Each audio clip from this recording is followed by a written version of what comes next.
வணக்கம், welcome to chemistry teach. இன்னைக்கு நம்ம பார்க்க போகிறது மாடர்ன் பீரியாடிக் டேபிள் தான்.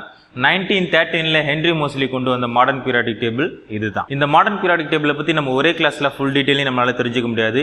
இன்னைக்கு கிளாஸில் நம்மளால முடிஞ்ச அளவுக்கு சம் இம்பார்ட்டன்ட் பாயிண்ட்ஸ் பார்ப்போம். இந்த மாடர்ன் பீரியாடிக் டேபிள் பார்த்தீங்க அப்படின்னா 18 குரூப்ஸாக செப்பரேட் பண்ணியிருப்பார் எலமெண்ட்ஸை. 1 2 3 4 5 6 7 8 9 10 11 12 13 14 15 16 17 18 இந்த மாதிரி 18 குரூப்ஸ் செப்பரேட் பண்ணியிருப்பாரு. பீரியட்ஸ் பார்த்தீங்க அப்படின்னா 1 2 3 4 5 6 7 பீரியட்ஸ் இருக்கும். இந்த மாதிரி 18 குரூப்ஸ் ஆஃப் எலமெண்ட்ஸ் செப்பரேட் பண்ணியிருக்காங்க இல்லையா, இதுக்கு என்ன சொல்லுவாங்க அப்படின்னா வெர்டிகல் காலம்னு சொல்லுவாங்க. இந்த மாதிரி 7 பீரியட்ஸ் கொடுத்துருக்காரு இல்லையா, இதுக்கு என்ன சொல்லுவாங்க அப்படின்னா ஹரிசாண்டல் ரோஸ்னு சொல்லுவாங்க. அப்போ vertical columns, horizontal rose. Vertical columns எத்தனை இருக்கு? 18 வெர்டிகல் காலம்ஸ் இருக்கு. அதுதான் 18 குரூப்ஸ்னு சொல்றோம். ஹரிசாண்டல் ரோஸ் பார்த்தீங்க அப்படின்னா 7 ஹரிசாண்டல் ரோஸ் இருக்கு. இதை தான் நம்ம என்ன சொல்றோம் அப்படின்னா பீரியட்ஸ்னு சொல்றோம். ஹென்ரி மோஸ்லி டிசைன் பண்ண இந்த மாடர்ன் பீரியாடிக் டேபிள்ல சம் இம்பார்ட்டன்ட் பாயிண்ட்ஸ் இருக்கு. ஃபர்ஸ்ட் இம்பார்ட்டன்ட் பாயிண்ட் என்ன நம்ம தெரிஞ்சுப்போம். Atomic number is more fundamental property than atomic மாஸ்னு சொன்னார். ஏன் அப்படின்னா இந்த எலமெண்ட்டை ஃபுல்லா இவர் கிளாசிஃபிகேஷன் பண்ணது எப்படி? அட்டாமிக் நம்பர் அடிப்படையாக வச்சு தான் எலமெண்ட்ஸை கிளாசிஃபிகேஷன் பண்றாரு, அட்டாமிக் மாஸை வச்சு சொல்லலை. ஏன் அப்படின்னா மெண்டலீவ்ஸோட கிளாசிஃபிகேஷன் ஆஃப் எலமெண்ட்ஸ் வரைக்குமே பார்த்தீங்க அப்படின்னா எலமெண்ட்டை அட்டாமிக் மாஸ் அடிப்படையில் தான் அவங்க கிளாசிஃபிகேஷன் பண்ணாங்க. At the same time both physical and chemical ப்ராப்பர்ட்டிஸ்க்கு அவங்க இம்பார்ட்டன்ஸ் கொடுத்தாங்க தான். பட் இங்கே ஹென்ரி மோஸ்லி என்ன செய்றாரு அப்படின்னா அட்டாமிக் மாஸை விட அட்டாமிக் நம்பருக்கு தான் இவர் ஃபர்ஸ்ட் ப்ரிஃபரன்ஸ் கொடுக்குறாரு. நெக்ஸ்ட் ஒன் மோர் பாயிண்ட் என்னன்னு பார்த்தீங்கன்னா electronic configuration is more perfect for classification of elements சொன்னாரு. அதாவது இந்த எலமெண்ட்ஸை கிளாசிஃபிகேஷன் பண்ணியிருக்காரு இல்லையா, இந்த ஒவ்வொரு எலமெண்ட்டுக்கும் எலக்ட்ரானிக் கான்ஃபிகரேஷன் இருக்கும் நமக்கு தெரியும். அந்த எலக்ட்ரானிக் கான்ஃபிகரேஷன் தான் பர்ஃபெக்டா இருக்கு இந்த எலமெண்ட்ஸை கிளாசிஃபிகேஷன் பண்றதுக்கு அப்படிங்கிறத அவர் சொல்லியிருந்தாரு. நெக்ஸ்ட் அவர் கொடுக்குற மாடர்ன் பீரியாடிக் லா என்ன அப்படின்னா the physical and chemical properties of the elements are periodic functions of their atomic number னு சொன்னாரு. அது வரைக்கும் மெண்டலீவ்ஸ் கிளாசிஃபிகேஷன் வரைக்கும் என்ன சொல்லிட்டு இருந்தாங்க? the physical and chemical properties of the elements are periodic functions of their atomic mass னு சொன்னாங்க. பட் இங்க மாடர்ன் பீரியாடிக் டேபிள்ல ஹென்ரி சொன்னது என்ன அப்படின்னா the physical and chemical properties of the elements are periodic functions of their atomic number னு சொன்னாரு. இந்த மாடர்ன் பீரியாடிக் லா தான் இந்த கிளாசிஃபிகேஷன் ஆஃப் எலமெண்ட்ஸ்ல மிகப்பெரிய திருப்புமுனையை உருவாக்குனது. அதே சமயத்துல மெண்டலீவ்ஸ் கிளாசிஃபிகேஷன் ஆஃப் எலமெண்ட்ஸ்ல சம் லிமிடேஷன்ஸ் இருந்துச்சு அப்படின்றத பார்த்தோம். அந்த லிமிடேஷன்ஸையும் இந்த மாடர்ன் பீரியாடிக் லால இவர் சால்வ் பண்ணாரு. அதுல ஃபர்ஸ்ட் பாயிண்ட் பாத்தீங்க அப்படின்னா பொசிஷன் ஆஃப் ஐசோடோப்ஸ் இஸ் கிளியர்டுன்னு சொல்லுவாங்க. அது என்ன position of isotopes is cleared?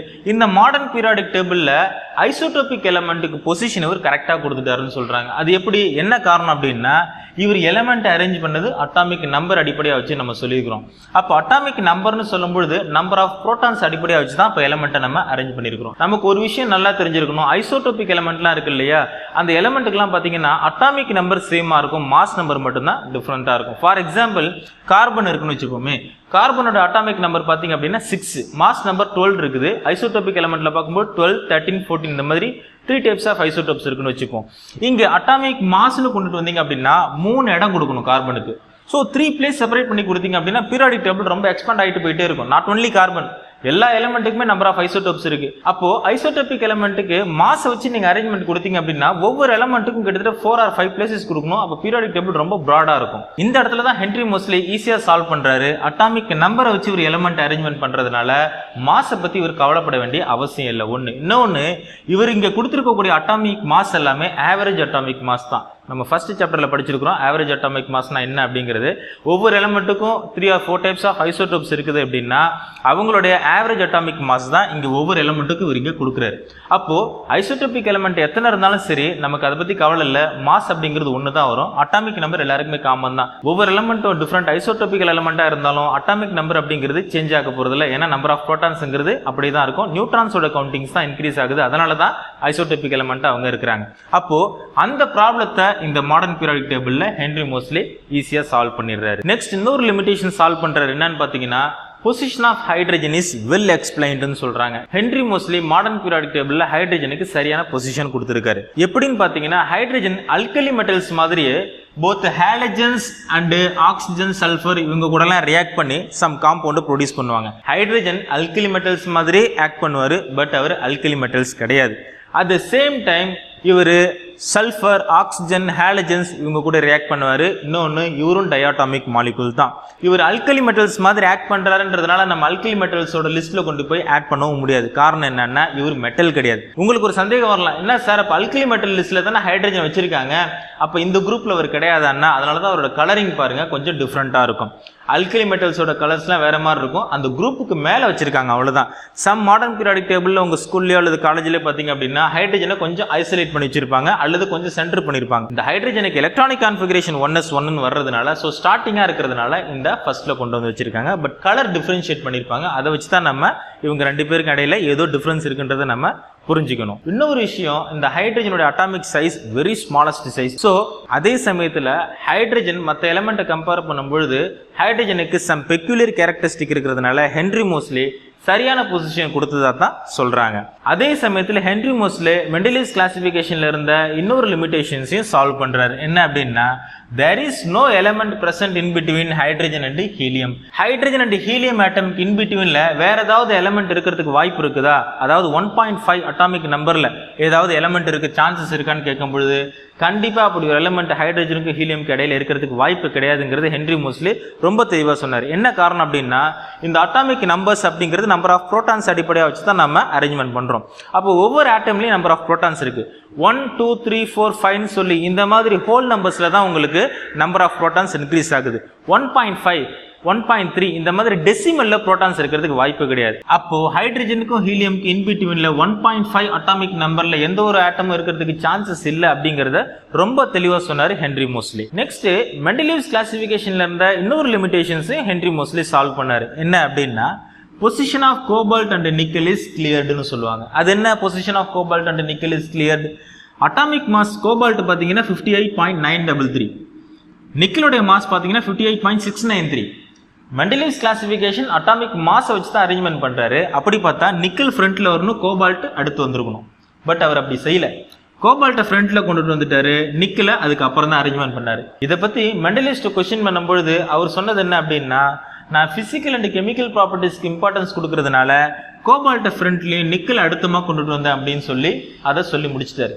But இங்க ஹென்ரி மோஸ்லி ரொம்ப தெளிவா சொல்றாரு, அட்டாமிக் நம்பரை வச்சு நம்ம அரேஞ்ச்மெண்ட் பண்றதுனால மாசை பத்தி கவலைப்பட வேண்டிய அவசியம் இல்லை. அட்டாமிக் நம்பர் படி பாத்தீங்கன்னா கோபால்ட்டுக்கு 27, நிக்கலுக்கு 28. ஸோ பொசிஷன் கரெக்டாக தான் வருது அப்படிங்கிறத இந்த இடத்துல அந்த லிமிடேஷன்ஸை ஹென்ரி மோஸ்லி ஈஸியாக தகர்த்தெறிகிறார். ஸோ இந்த மாதிரி ஹென்ரி மோஸ்லி மாடர்ன் பீரியாடிக் டேபிளில் மெண்டலியஸ் கிளாசிஃபிகேஷன் ஆஃப் எலமெண்ட்ஸ்ல இருந்த லிமிடேஷன்ஸ்லாம் ரொம்ப ஈஸியாக சால்வ் பண்ணியிருந்தாரு. நெக்ஸ்ட் இந்த மாடர்ன் பீரியாடிக் டேபிளில் சம் இம்பார்ட்டன்ட் பாயிண்ட்ஸ் இருக்கு, அதை இப்போ என்னன்னு பார்ப்போம். அதில் ஃபர்ஸ்ட் பாயிண்ட் பார்த்தீங்க அப்படின்னா, elements having same number of valence electrons occurs at regular interval அப்படின்னுவாங்க. அது என்ன வேலன்ஸ் எலக்ட்ரான் கேட்டீங்கன்னா, ஒவ்வொரு ஆட்டம்லயும் அவுட்டர் மோஸ்ட் ஆர்பிட்டல் இருக்கக்கூடிய எலக்ட்ரான்ஸ் தான் மோஸ்ட்லி வேலன்ஸ் எலக்ட்ரான் சொல்லுவோம். காரணம் என்ன அப்படின்னா, கெமிக்கல் ரியாக்ஷன்ஸ்ல அந்த அவுட்டர் மோஸ்ட் ஆர்பிட்டல் இருக்கக்கூடிய எலக்ட்ரான்ஸ் தான் ரியாக்ஷன்ல இன்வால்வ் ஆகும். ஒன்று எலக்ட்ரானை டொனேட் பண்ணும் அல்லது எலக்ட்ரானை அக்செப்ட் பண்ணும். ஸோ அந்த மாதிரி பார்க்கும்போது ஒவ்வொரு குரூப்லையும் பார்த்தீங்கன்னா, ஃபார் எக்ஸாம்பிள் அல்கலி மெட்டல்ஸ் குரூப்ல பாருங்க, எஸ் பிளாக் எலமெண்ட்ஸ் சொல்லுவோம். இதை lithium, sodium, potassium, rubidium, caesium, francium இருக்கு இல்லையா, இதுல வேலன்ஸ் எலக்ட்ரான் பாத்தீங்கன்னா 2s1, 3s1, 4s1, 5s1, 6s1, 7s1 இருக்கும். எல்லாமே 1 வரும் வேலன்சி. நெக்ஸ்ட் இந்த அல்கலைன் எர்த் மெட்டல்ஸ் சொல்லுவோம் இந்த குரூப்பை.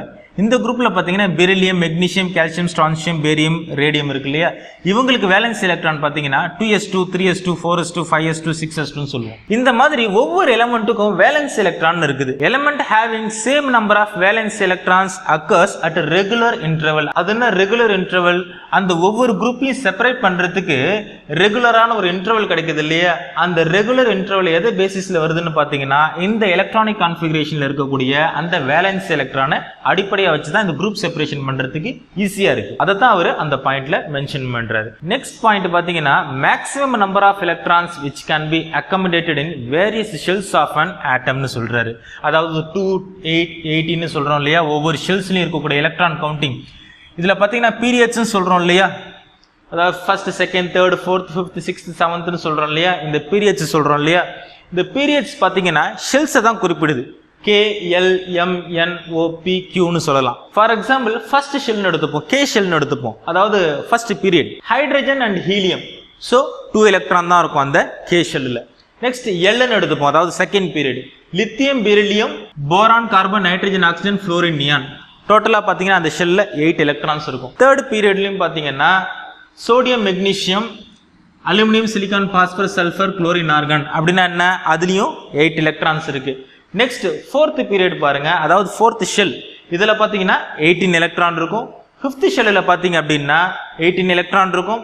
சிக்ஸ்த் ஷெல்லில் 32, செவன்த் ஷெல்லில் நம்ம சொல்ல முடியாது. என்ன காரணம் அப்படின்னா இன்னும் எலமெண்ட்டை நம்ம டிஸ்கவர் பண்ணிக்கிட்டே இருக்கோம். ஸோ அதில் நம்ம 32ன்னு சொல்ல முடியாது. அப் டு சிக்ஸ்த்தில் பார்த்தீங்கன்னா 32 எலக்ட்ரான்ஸ் இருக்குன்னு சொல்லுவோம். அப்போ ஒவ்வொரு ஷெல்ஸ்லையும் மேக்ஸிமம் நம்பர் ஆஃப் எலக்ட்ரான்ஸ் எத்தனை அப்படிங்கிறத நம்ம ஈஸியாக சொல்ல முடியும் இந்த எலமெண்டல் அரேஞ்ச்மெண்ட் வச்சு. அப்போ இந்த ஷெல்ஸ்ல இருக்கக்கூடிய மேக்ஸிமம் நம்பர் ஆஃப் எலக்ட்ரான்ஸ்க்கு ஏற்ற மாதிரியே தான் எலமெண்ட்டும் கரெக்டாக அரேஞ்ச் பண்ணியிருக்காங்க. ஃபர்ஸ்ட் ஷெல்லில் பார்த்தீங்கன்னா 2 எலமெண்ட் இருக்கும். செகண்ட் ஷெல்லில் பார்த்தீங்கன்னா 8 எலமெண்ட் இருக்கும். தேர்ட் ஷெல்லில் பார்த்தீங்கன்னா 8 எலமெண்ட் இருக்கும். ஃபோர்த் ஷெல்லில் 18 எலமெண்ட் இருக்கும். ஃபிஃப்த் ஷெல்லில் 18 எலமெண்ட்ஸ் இருக்கும். சிக்ஸ்த் ஷெல்லில் 32 எலமெண்ட் இருக்கும். இந்த 32 எலமெண்ட் அப்படிங்கிறது எப்படி வருதுன்னா இந்த லாந்தனைடு அண்ட் ஆக்டினைடு சீரீஸ்னு சொல்லி இந்த இடத்துல நம்ம ஜாயின் பண்ணுவோம். அதை பற்றிலாம் நம்ம டீட்டெயிலாக பிறகு பார்ப்போம். அனதர் பாயிண்ட் பார்த்தீங்கன்னா from top to bottom groups இருக்கு இல்லையா, ஒவ்வொரு குரூப்ஸ்லையும் ஃப்ரம் டாப் டு பாட்டம் பார்த்தீங்கன்னா ஷெல்ஸ் இன்க்ரீஸ் ஆகுது அப்படின்னு சொல்றாங்க. ஷெல்ஸ் அப்படிங்கிறது உங்களுக்கு இப்போ நான் சொன்னதுதான் KLMNOPன்னு சொல்றோம் இல்லையா. ஸோ இதெல்லாம் நம்பர் ஆஃப் ஷெல்ஸ்னு சொல்றோம். அப்போ ஒவ்வொரு குரூப் ஆஃப் எலமெண்ட் இருக்கு இல்லையா, ஒவ்வொரு குரூப் ஆஃப் எலமெண்ட்டுக்கும் பார்த்தீங்கன்னா ஃப்ரம் டாப் டு பாட்டம் வரைக்கும் பார்க்கும்பொழுது அட்டாமிக் சைஸ் இன்க்ரீசிங் ஆர்டர்ல தான் வருது. நம்ம அட்டாமிக் சைஸ் பற்றி பிறகு டீட்டெயிலாக படிக்க தான் போறோம். இருந்தாலும் தெரிஞ்சுக்கோங்க, ஃப்ரம் டாப் டு பாட்டம் பார்த்தீங்கன்னா பீரியாடிக் டேபிள்ல எல்லா இடத்துலையுமே atomic size increasing orderல தான் வருது. Next, maximum number of electrons that can be accommodated in a shell depends on the formula 2n square அப்படின்னு சொல்றாரு. இத பத்தி நம்ம structure of atomல ஆல்ரெடி நம்ம குவாண்டம் நம்பர்ஸ்ல படிச்சிருக்கிறோம். KLMN சொல்றோம் இல்லையா, அதாவது பீரியட்ஸ் இருக்கு இல்லையா, ஒவ்வொரு பீரியட்ஸையும் நீங்க ஷெல்ஸாவும் மீன் பண்ணலாம். இந்த ஒவ்வொரு ஷெல்ஸ்லயும் மேக்ஸிமம் நம்பர் ஆஃப் எலக்ட்ரான்ஸ் எப்படி நான் கவுண்ட் பண்றது அப்படின்னா just simple formula 2n square. 2n square அப்படின்னு சொல்லும்போது n அப்படிங்கிறது principal quantum number. Principal quantum number for example first shell 1 அப்படின்னா 2 ஸ்கொயர்னு வரும். அப்போ ஃபர்ஸ்ட் ஷெல்லில் how many number of electrons இருக்கும், மேக்ஸிமமா 2 எலக்ட்ரான்ஸ் இருக்கும். செகண்ட் ஷெல் 2n ஸ்கொயர் போட்டு பார்த்தீங்கன்னா 2 ஸ்கொயர்னு வரும். ஸோ அப்படி பார்த்தீங்கன்னா இதில் 8 எலக்ட்ரான்ஸ் இருக்கும். ஸோ இந்த மாதிரி தான் ஒவ்வொரு ஷெல்ஸ்லையும் 2, 8, 8, 18, 18, 32 அப்படின்னு சொல்லி மேக்ஸிமம் நம்பர் ஆஃப் எலக்ட்ரான்ஸ் ஒவ்வொரு ஷெல்ஸ்லையும் இருக்குது அப்படிங்கிறத இந்த ஃபார்முலா பயன்படுத்தி ஈஸியாக நம்ம கால்குலேட் பண்ணுறோம். நெக்ஸ்ட் பாயிண்ட் பார்த்தீங்க அப்படின்னா valence electron which decides which element will be the first and which element will be last in the period. அது என்ன, valence electrons தான் இந்த பீரியட்ஸ்ல எந்த எலிமெண்ட் ஃபர்ஸ்ட்ல வரணும் எந்த எலிமெண்ட் லாஸ்ட்ல வரணும் அப்படிங்கிறதையும் தீர்மானிக்குதுங்கிறாரு. ஃபார் எக்ஸாம்பிள் சோடியம் பார்த்தீங்கன்னா valence electron 3s1, magnesium 3s2. So first second வந்துட்டாங்களா. அதுலேயே பாருங்க aluminium 3p1, 3p2, 3p3, 3p4, 3p5, 3p6. So இந்த அரேஞ்ச்மெண்ட்ல எது ஃபர்ஸ்ட்ல வரணும் எது லாஸ்ட்ல வரணும் அப்படிங்கிறத வேலன்ஸ் எலக்ட்ரான் தான் டிசைட் பண்ணுது. இன்னொரு எக்ஸாம்பிள் பாருங்க லித்தியம் பெரிலியம். லித்தியம் பார்த்தீங்கன்னா valence electron 2s1, beryllium 2s2. Next 2p1, 2p2, 2p3, 2p4, 2p5, 2p6. So இதில் இருக்கக்கூடிய ஒவ்வொரு வேலன்ஸ் எலக்ட்ரான்ஸ் தான் என்ன செய்யுது, பீரியட்ஸில் எந்த எலமெண்ட் ஃப்ரண்ட்ல இருக்கணும் எந்த எலமெண்ட் அடுத்து லாஸ்ட் இந்த மாதிரி அரேஞ்ச்மெண்ட் ஆகணுங்கிறதையும் தீர்மானிக்குது. அடுத்து இந்த மாடர்ன் பீரியாடிக் டேபிளில் எந்த பீரியட் ரொம்ப ஷார்ட்டாக இருக்குது எந்த பீரியட் ரொம்ப லாங்காக இருக்குது அப்படிங்கிறத பார்ப்போம். ஃபர்ஸ்ட் பீரியட் பார்த்தீங்கன்னா அதுதான் வெரி ஷார்ட் பீரியட்னு சொல்லுவாங்க. ஹைட்ரஜன் அண்ட் ஹீலியம் இந்த ரெண்டே எலிமெண்ட் தான் இருக்காங்க. ஸோ வெரி ஷார்ட் பீரியட் எது அப்படின்னா ஃபர்ஸ்ட் பீரியட் தான். நெக்ஸ்ட் பார்த்தீங்கன்னா second and third. Second and தேர்ட்ல பார்த்தீங்கன்னா இதுலயும் 8 எலிமெண்ட்ஸ் தான் இருக்கும். தேர்ட் பீரியட்லயும் பார்த்தீங்கன்னா 8 எலிமெண்ட்ஸ் தான் இருக்கும். ஸோ இதை என்ன சொல்லுவோம் அப்படின்னா ஷார்ட் பீரியட்னு சொல்லுவோம். இது வெரி ஷார்ட் பீரியட். இந்த செகண்ட் அண்ட் தேர்ட் பீரியட் என்ன சொல்லுவோம் அப்படின்னா ஷார்ட் பீரியட்னு சொல்லுவோம். நெக்ஸ்ட் பார்த்தீங்கன்னா fourth period and fifth period. Fourth பீரியட்லையும் பார்த்தீங்கன்னா 18 எலிமெண்ட்ஸ் இருக்கும். ஃபிஃப்த் பீரியட்லையும் பார்த்தீங்கன்னா 18 எலிமெண்ட்ஸ் இருக்கும். ஸோ இதை நம்ம என்ன சொல்றோம் அப்படின்னா லாங் பீரியட்னு சொல்றோம். நெக்ஸ்ட் பார்த்தீங்கன்னா சிக்ஸ்த் அண்ட் செவன்த் பீரியட். இந்த சிக்ஸ்த் அண்ட் செவன்த் பீரியட் சொல்லும்போது வெரி லாங் பீரியட்னு சொல்லுவாங்க. என்ன காரணம் அப்படின்னா சிக்ஸ்த் பீரியட்ல மட்டுமே 32 எலிமெண்ட்ஸ் இருக்குது. செவன்த் பீரியட்ல எலிமெண்ட் நம்ம டிஸ்கவர் பண்ணிட்டே இருக்கிறதுனால எத்தனை எலிமெண்ட் இருக்கு அப்படிங்கிறது நம்ம இப்போதைக்கு சொல்ல முடியாது. பட் சிக்ஸ்த் பீரியட் என்ன சொல்லுவோம் அப்படின்னா வெரி லாங் பீரியட்னு சொல்லுவோம். அப்போ 2, 8, 8, 18, 18, 32. அப்போ பீரியட்ஸ் எப்படி நேமிங் பண்றோம், வெரி ஷார்ட் பீரியட். இந்த ரெண்டு பீரியட்ஸையும் ஷார்ட் பீரியட்னு சொல்றோம். இவங்க ரெண்டு பேரையுமே லாங் பீரியட்னு சொல்றோம். இவங்களை நம்ம வெரி லாங் பீரியட்னு சொல்றோம். அடுத்த பாயிண்ட் பாத்தீங்கன்னா elements in a group do not have consecutive atomic numbers. consecutive atomic numbersனா என்ன? அட்டாமிக் நம்பர்ஸ் பாத்தீங்கன்னா தொடர்ச்சியா வர்றது தான் நம்ம consecutive atomic numbers சொல்றோம். ஃபார் எக்ஸாம்பிள் பீரியட்ஸ்ல பார்க்கும்போது உங்களுக்கு தொடர்ச்சியா இருக்கும் 1 2 3 4 5 6 7 8 9 10 சொல்லி தொடர்ச்சியா இருக்கும். அதை நம்ம கான்சிக்யூட்டிவ் அட்டாமிக் நம்பர்ஸ் சொல்லலாம் பீரியட்ஸ்ல. பட் குரூப்ஸ்ல பார்க்கும்பொழுது கான்சிக்யூட்டிவா இருக்கிறதுக்கு சான்சஸ் இல்லை. ஃபார் எக்ஸாம்பிள் 13th குரூப் எடுத்துப்போமே, போரான் பார்த்தீங்கன்னா 5, aluminium 13, gallium 31, indium 49, thallium 81. 14th group எடுத்துக்கோங்க 6, 14, 32, 50, 82. அப்போ குரூப்ஸ்ல இருக்கக்கூடிய எலிமெண்ட்டுக்கு கான்சிக்யூட்டிவா அட்டாமிக் நம்பர்ஸ் இருக்கிறதுக்கு சான்சஸ் இல்லை அப்படிங்கிறதையும் சொல்றாரு. நெக்ஸ்ட் பாயிண்ட் பார்த்தீங்கன்னா all the elements in the group shows similar physical and chemical properties. Mendeleev's கிளாசிஃபிகேஷன்ல கூட அவர் physical and chemical propertiesக்கு தான் இம்பார்ட்டன்ஸ் கொடுத்தாரு. அதே மெத்தட் தான் ஹென்ரி மோஸ்லியும் ஃபாலோ பண்றாரு. மெண்டலீவ்ஸ் மட்டும் இல்ல, டாபர்னியரா இருக்கட்டும், நியூலாண்டா இருக்கட்டும், இவங்க எல்லாருமே எலிமெண்ட்ஸ் குரூப்பிங் பண்ணும்போது பாத்தீங்கன்னா பிசிக்கல் அண்ட் கெமிக்கல் ப்ராப்பர்ட்டிஸ் சிமிலரா இருக்கிறவங்கள சேம் குரூப்ல வச்சாங்க. ஸோ அதே தான் இங்கேயும் சொல்றாரு.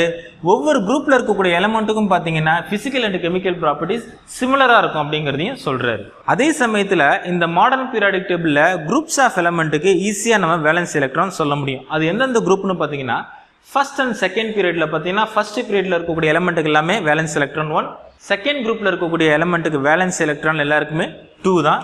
13, 14 இருக்கு இல்லையா, 15, 16, 17, 18 அப் டு 13ல பாத்தீங்கன்னா வேலன்ஸ் எலக்ட்ரான் எல்லாருக்குமே 3, 14th குரூப்ல வேலன்ஸ் எலக்ட்ரான் 4, 15th குரூப்ல வேலன்ஸ் எலக்ட்ரான் 5, 16ல 6, 17th குரூப்ல 7, 18th குரூப்ல 8. ஸோ இந்த மாதிரி வேலன்ஸ் எலக்ட்ரான் ரொம்ப ஈஸியாகவும் சொல்ல முடியும். நெக்ஸ்ட் பாயிண்ட் பாத்தீங்கன்னா from left to right atomic size decreases. எப்பவுமே லெஃப்ட் சைட்ல இருக்கக்கூடிய அட்டாமிக் சைஸ்லாம் கொஞ்சம் பிக் சைஸா இருக்கும். போக போக பார்த்தீங்கன்னா அட்டாமிக் சைஸ் டிக்ரீசிங் ஆர்டர்ல தான் போகும். காரணம் என்ன அப்படின்னா சேம் ஷெல்ஸ்லேயே எலக்ட்ரான்ஸ் ஆட் ஆகுறதுனால nucleus force of attraction between the electron and nucleus ரொம்ப ஸ்ட்ராங்காக இருக்கும். ஸோ நல்லா அட்ராக்ட் பண்ணுறதுனால அட்டாமிக் சைஸ் ஷ்ரிங்கிங் ஆகும். So from left to right atomic size decreasing ஆர்டர்ல தான் இருக்கும். At the same time from top to bottom atomic size increasing ஆர்டர்ல இருக்கும். காரணம் என்ன அப்படின்னா ஷெல்ஸ் இன்க்ரீஸ் ஆகிட்டே போறதுனால atomic size from top to bottom increasing ஆகும். From left to right atomic size decreasing ஆகும். இது நல்லா ஞாபகம் வச்சுக்கோங்க. நெக்ஸ்ட் பாயிண்ட் பாத்தீங்கன்னா இந்த பீரியாடிக் டேபிள்ல metallic character decreases from left to right. At the same time நான் மெட்டாலிக் கேரக்டர் இன்க்ரீசிங் ஆகும். லெஃப்ட்ல இருந்து ரைட் போக போக மெட்டாலிக் கேரக்டர் கொஞ்சம் கொஞ்சமா டிக்ரீசிங் ஆகும், நான் மெட்டாலிக் கேரக்டர் இன்க்ரீஸ் ஆகும். இதை பத்தி எல்லாம் நம்ம வரப்போற கிளாஸஸ்ல இன்னும் டீடைலா படிக்க போறோம். நெக்ஸ்ட் ஒன் மோர் பாயிண்ட் பாத்தீங்கன்னா இந்த பீரியாடிக் டேபிள்ல chemical reactivity from left to right decreasing ஆகும் ஃபர்ஸ்ட், அதுக்கப்புறம் இன்க்ரீசிங் ஆகும். ஸோ இது வரைக்கும் நம்ம பார்த்துருக்கிறது எல்லாமே some basic important points in modern periodic table தான். எல்லாமே பார்க்கல, இன்னும் நம்ம S block, P block, D block, F block எலிமெண்ட்ஸ்லாம் நம்ம நிறைய பார்க்க வேண்டியிருக்கு. Atomic size, ionic radius, electron affinity, இந்த மாதிரி நிறைய விஷயங்கள் நம்ம பார்க்க வேண்டியிருக்கு. ஸோ இந்த கிளாஸ்ல இதோட நான் போதும்னு நினைக்கிறேன். வரப்போற கிளாஸஸ்ல இன்னும் நம்ம டீட்டெயிலா நிறைய விஷயங்களை பார்ப்போம். கண்டிப்பா உங்களுக்கு இந்த மாடர்ன் பீரியாடிக் டேபிள் பத்தி ஓரளவு ஐடியா வந்திருக்குன்னு நினைக்கிறேன். இந்த கிளாஸ் உங்களுக்கு பிடிச்சிருந்துச்சு அப்படின்னா லைக் பண்ணுங்க. உங்களுக்கு புரியுதா இல்லையா அப்படிங்கிறதையும் கீழே கமெண்ட் பண்ணுங்க. இந்த மாதிரியான வீடியோஸ் உங்களுக்கு தொடர்ந்து வரணும் அப்படின்னா என்னுடைய கெமிஸ்ட்ரி சேனலை சப்ஸ்கிரைப் பண்ணிக்கோங்க. உங்க ஃப்ரெண்ட்ஸுக்கு ஷேர் பண்ணுங்க. நன்றி.